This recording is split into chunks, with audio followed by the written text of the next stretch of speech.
So I'm going to do this again, and I might keep doing it. I probably will because I think it's therapeutic. I know nobody's watching this crap, but it's nice to be able to have an escape. You know what I mean?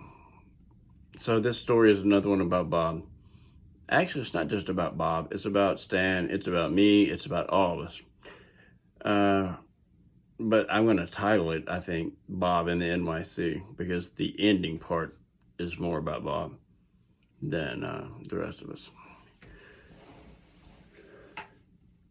They decided they were going to tear down Yankee Stadium, the original Yankee Stadium. So I said, I really need to be there because, in the other video I talked about I played baseball in junior college, and I talked about that I love baseball. Baseball is amazing to me. It's my favorite sport. And the Yankees have been my favorite team all the way up since I knew what favorite team meant. The Yankees have been my favorite team. So I said, I've got to go up there and go to Yankee Stadium before they tear it down. So that's what we did.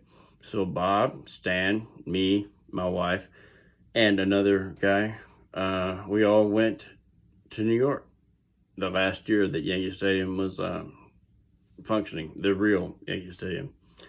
And several things happened while we were up there. We went to the game, and it was good. I enjoyed being there. I won't ever forget it. To be in the actual Yankee Stadium, the house that Ruth built, to be in that was something I won't ever forget. But the thing also I won't ever forget from that visit to Yankee Stadium is the guy who was sitting about 4 or 5 rows in front of us with a shirt on, gray shirt, so it'd be the away jersey, a gray Yankees jersey on with Jeter on the back, Jeter number 2 on the back. And if you know anything about baseball, you know that the Yankees do not put names on the back of their shirts, but fair enough. I get what he's doing. I mean, in the game, the Yankees they never have worn the name. They just had numbers. Anyway, so the guy had the shirt on, so I figured he liked Jeter. I figured that guy, he might like Jeter. He had 2 massive beers in his hand as well. The first play of the game is against the Red Sox. And if you're going to go to New York and spend all the money that I spent to get those tickets, then you're going to go to a Yankees-Red Sox game. Because that's what you do. Why would you go to anything else if you're going to take the time to go up there? So they were playing the Red Sox. And they got the daylights beat out of them that day. They lost to the Red Sox. I think it ended up being 6-1 or 6-0. I can't remember. But I know they got obliterated by the Red Sox that day. Anyway, so this guy in front of us with the Jeter shirt on, the first play of the game, what happens is they hit a ball to shortstop. Derek Jeter, he plays shortstop. He does get the ball, as you would expect a shortstop to do. He picks it up well, as you would expect a shortstop to do. And then he throws it over the dugout, as you typically don't want your shortstop to do. That's not what you want your shortstop to do normally. Generally speaking, you don't want your shortstop to throw the ball over the first base dugout. But he did. And then this guy, so the guy gets to go to second base, obviously. But this guy with the Jeter shirt on in front of us goes, F you, Jeter! You effing suck! F you, Jeter! What the F are you doing? F you, Jeter! And I'm like, man, it's the first play of the game. Come on, bro. And then later when Jeter got a hit, he was up clapping for him. So I didn't know what was going on with that. But anyway, so we go to the Yankees game. That's a good game. I am grateful. I'm blessed that I got to go to Yankee Stadium before it was torn down. That was really cool. So we go to the game. We go back to Manhattan, get on the train from the Bronx. And on the train from the Bronx back down to Manhattan, and I feel bad for this girl. Poor girl. There was this girl from Alabama in front of us. I didn't know her. And you'll see how I know this is from Alabama in a moment. I didn't know who she was. And then, when you go in from when the Yankees game ends, it's like you have to squish into the subway train to get in there, and then you drive back. Then it goes back down to Manhattan. So we all push in there, and somehow I was standing up with the rail, but my wife was sitting there, and there was this girl in front of us. There were two guys standing in front of her, and they are just going off with their language. They are just saying F F F F F F F F, and this poor girl, she said something to them about, I don't know if she said, watch your language, or I appreciate if you would not say that, or I appreciate it if you would not speak that way. I don't know what she said. She said something like, watch your language, please. But she did it in a polite way. She did it in a very polite way. And I remember looking at this, and the dude turned around, the one on the right, turned around and said, you are on an effing New York City subway. What the F do you expect? Turn around and shut the F up. To this poor girl. And I was like, wow, that's kind of mean. And then he said, where are you from? And the girl said, Alabama. And I was like, oh, Lord. That's how I know she was from Alabama, because later she said she was. But they were just mean to her. So we get back down to Manhattan, and we go eat that night, and then we have a good time. The next day, my wife gets up, and she goes down to one of the shops down there, and to buy some shoes. I think she went to the Nike store, if they have one. It was right there at Times Square. And I was in the bed. I was not in the mood to get up and do anything. But she goes down there, and the dude down there made her talk for about 5 minutes, according to her. She said, I need some shoes. And the guy was like, you need some shoes? And she was like, yeah, I need some shoes. She has a much more pronounced Southern accent than I do. And I know I've got one too, but hers is more pronounced. Anyway, so the guy in the Nike store made her talk for 15 or 20 minutes just so that he could hear her speak. That's what she said. And then, so everything goes well that day, and I've got to hurry. I mean, this video is getting too long. Everything goes okay that day, and we all have a good time. We go to Little Italy to eat. Have some really good wine. And then that night, we all said we were going to go out, and so kind of go our separate ways.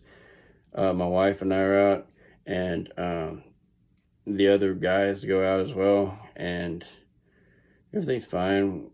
We get back to the Hilton there in the middle of Manhattan, and my wife and I have a room, and the three guys have a room.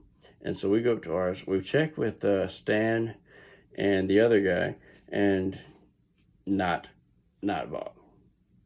So we check with Stan and the other guy. We're like, where is Bob?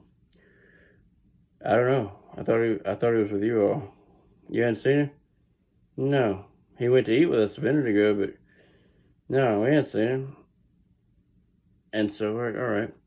And then it's no big deal. I guess Bob has decided to go explore New York City by himself, which is fine. And so I go down to the bottom, and I go down to the lobby, and Bob is on the cell phone talking to one of our friends back in where we're from. And he's just saying, yeah, we did this, we went to the ball game, we did all that. And so I talked to him for just a second, and I said, hey, Bob, you're going to head up a little bit, because now it's almost midnight. It's close to midnight, 11 something Eastern. So he's like, yeah, I'll be up in a minute. Because it's, okay, cool. So I go back up, go to my room, don't hear anything about Bob until the morning.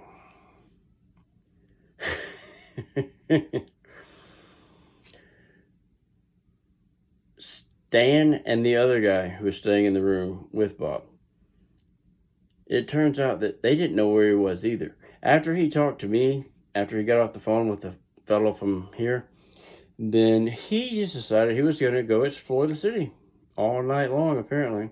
And what he did was he went to a strip club, and it was his first time. I myself have not ever been to a strip club.